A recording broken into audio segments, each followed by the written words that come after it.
Hi friends, Iron Cameraman here. I don't even know where to start, but let's start with the obvious and not pretend there isn't an elephant in the room by acting like this is absolute cinema. Absolutely everyone is united in the belief that this is the worst thing that has ever happened to Skibidi Toilet, ever. The episode was such low quality that a freeze frame from my live stream where I watched it accidentally became a new meme. And now I offer my deepest apologies to episode 79 and take my words back. Compared to this, it's a masterpiece. And to smoothly move to the point, let's start from the foundation.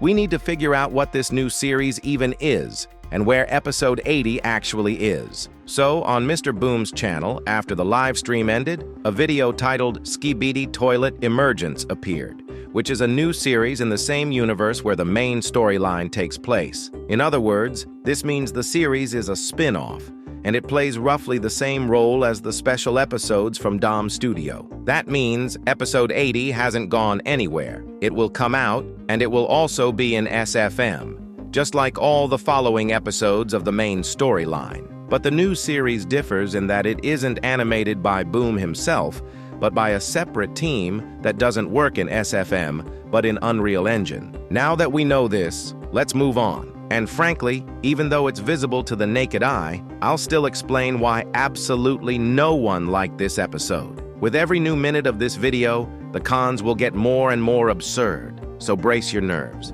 I'll start with the smallest thing, color grading and post-production.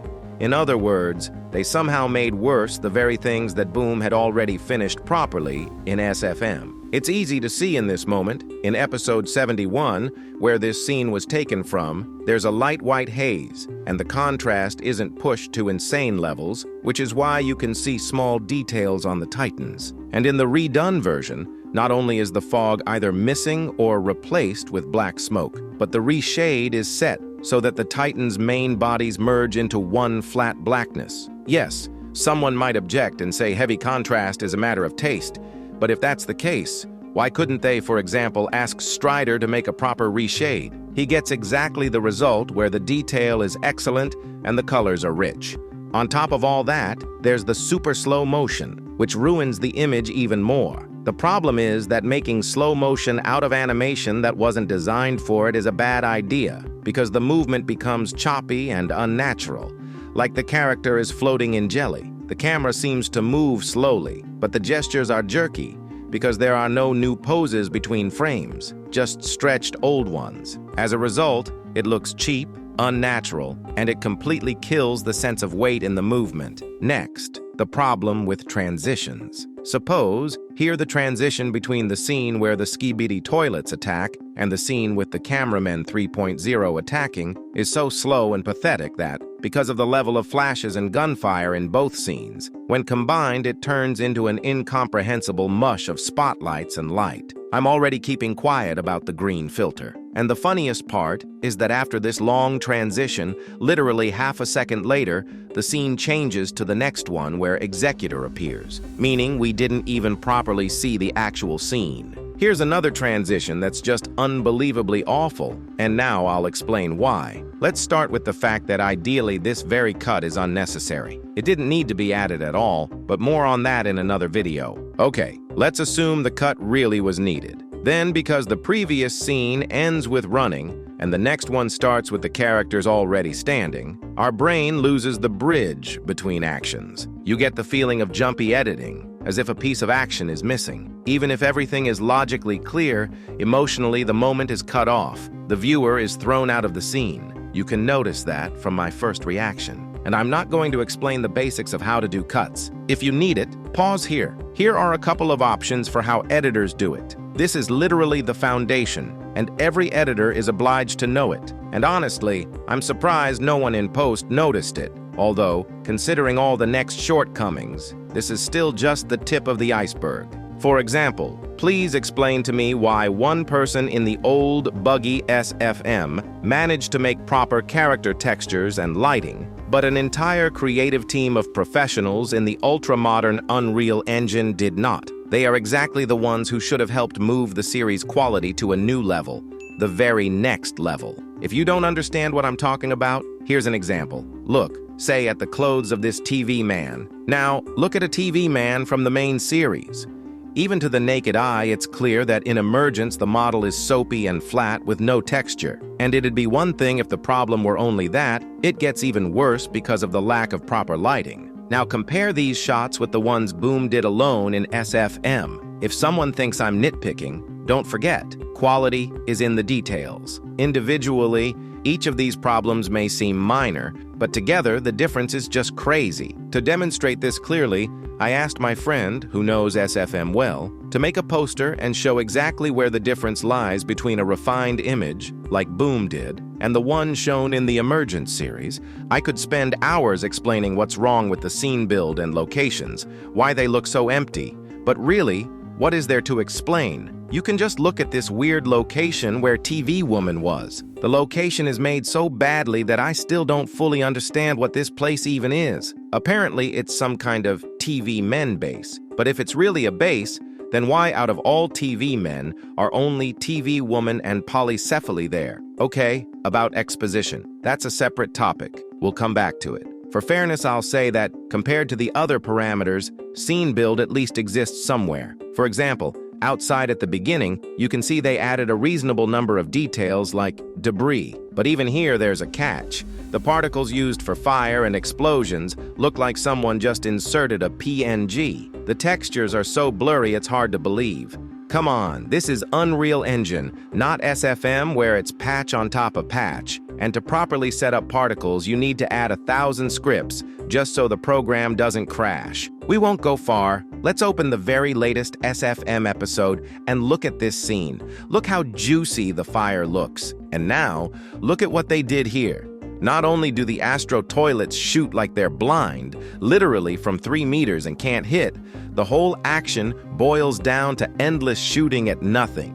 Because of that, we simply watch the character run through clumps of soapy light, the camera shakes, and nothing is clear. And again, we return to the problem of scene choreography and exposition. It's so bad that even while breaking down the fire issue, it's impossible not to mention it. But again, be patient. I left the plot and exposition for dessert, because that's where the total collapse is. Now let's talk about character animation and their speech. The most telling example of what's wrong is the scene where Hunter grabbed Lucky Cameraman. Lucky is just kicking his legs, and it gives the impression he isn't resisting at all. Okay, it would be one thing if at least, story-wise, it looked cool. But no, even Hunter's speech sounds as clunky and on the nose as possible. He literally spells out what's supposed to happen. Hunter says, "You're coming with me alive and you will die," addressing POV. But why even say that out loud? A script has to be written between the lines, not hammered in so bluntly. The fact that Lucky is captured by an enemy and POV is doomed could have easily been shown with a single piece of animation. It's the same as if, in the episode where Speakerman Titan was infected, the Skibidi scientist had spoken straight into a loudspeaker. Speakerman Titan is infected. Now he's on our side, the Skibidi toilets, and he will kill you. That would be the laziest and most boring exposition. How do you do it right, you ask? There are many ways. You can, like in episode 77, imply things between the lines if you really want to add words, and then remove POV using the infected. Or, as in the case of Speakerman Titan's infection, simply show the Titan starting to kill his own side, and then POV, viewers will understand what happened anyway. Viewers aren't stupid. They know how to read visual signals. And when the plot is dumped in words, and you already know what will happen because the villain literally says it, then what's the point? A work of art is, first and foremost, a language of actions, not words. In life, we rarely voice the obvious, especially in tense moments. We show it through actions. And again, any single minus leads us back to the problem of bad exposition. But it's still too early to dig into that. Moving on. In this block, I've gathered an openly couldn't-care-less attitude toward details. For example, in this scene where the Astro toilets saw Boom's notice addressed to Lucky, some of them aren't even looking at the screen. Just look at this chaos. The person who animated the scene didn't even line up these poor Astro toilets, and some of them are looking at the wall. I'm already silent about the fact that a whole hyper-large Astro empire didn't think up a technology like a sensor that would automatically locate televisions with a broadcast, so they wouldn't have to use combat soldiers, one per screen. In this series, the Astro toilets are presented just terribly. You don't believe a super powerful space empire could have done this. Okay, if these weren't direct combat units, but say some interesting characters with tentacles with eyes at the ends so they could watch several screens at once, or some other designs. I mean, they could have invented new characters whose purpose is to be observers, and it would look a bit more interesting. But the problem isn't even that. That's more of a mini nitpick. The problem is a bit broader. It turns out these combat units, manually, for hours, just stood there waiting for something to appear, because we know transmissions had been turned off before by the Alliance, so their locations wouldn't be exposed. And what's even funnier, the secret agent sent a message to Lucky to all the tablets and TVs in the world, but for some reason, along with it, he turned on Lucky's own broadcast and noticed that only his broadcast turned on. As a result, the Astro Trooper who was standing by the TV showing Lucky Cameraman's stream saw that Lucky was looking into his very screen and that he himself was there with his back turned, which made him realize Lucky was standing right behind him, and he turned around. Come on, what are the chances that among tens of thousands of screens, Lucky's broadcast would turn on this exact screen at the exact moment he peeked into the gap and at the exact moment the secret agent turned on his stream? Do you understand this is nonsense stacked on nonsense? I'm already keeping quiet about the fact that the secret agent had never before had any trouble talking to Lucky directly. Why leak all this information to the entire Alliance? He's the secret agent, for crying out loud. The word secret is in his name. This is the most ridiculous thing they could have shown, and it's done only to somehow move the plot forward. Well, if it had to be this way, at least they could have given a story reason why he had to tell everyone. Whoever wrote this completely ignored logic. I'll talk about Detective's arc, which they flushed to zero, some other time. Moving on. There are many such moments, done just to be there, without much sense. Because of this, it feels like the person who wrote the script and the one who did the storyboards didn't communicate with each other. The most harmless example is the scene at the TV men base. TV woman, speaker man, the cameraman scientist, and polycephaly are there. Weird company, isn't it? Why exactly them and why are they together? And I'll tell you why. This is only my assumption, but most likely simply because they're different species. I mean, showing all the species in one frame was apparently the end goal, not a necessity. Or here's another detail. At the moment when POV pulls out the photo with the Alpha Hills staff, not only is the animation jerky, he also for some reason flips the photo over a second time to look at the back. Even though he already saw it when he picked the photo up off the floor, what's the point of flipping it? And yes, the fact that this is all unfinished isn't even surprising. I already talked above about animation quality. Moving on, this still isn't everything. The moment of Hunter's appearance wasn't even animated, just a black screen for a few seconds, and then he's already in the frame. Come on. If you were too lazy to make a full scene, at least do it like in SFM with static from debris impact or something.